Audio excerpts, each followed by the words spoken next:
আজকে আমরা নাটের গুরু মুভির পরের পর্বের সম্পর্কে জানি।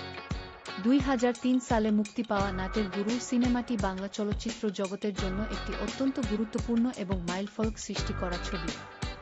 হরনাথ চক্রবর্তী পরিচালিত এই রোমান্টিক কমেডি ছবির মাধ্যমেই টলিউডের ইতিহাসে অন্যতম সেরা ও জনপ্রিয় জুটি জিৎ এবং কোয়েল মল্লিকের রূপালী পর্দায় অভিষেক ঘটেছিল।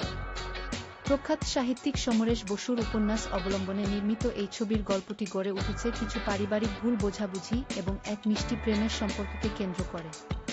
জিৎ ও কোয়েলের অনবদ্য কেমিস্ট্রি, চমৎকার সব গান এবং সিনেমার সহজ-সরল উপস্থাপনা দর্শকদের মন জয় করে নেয়, যা ছবিটিকে বক্স অফিসে এক বিশাল ব্লকবাস্টার সাফল্য এনে দেয়।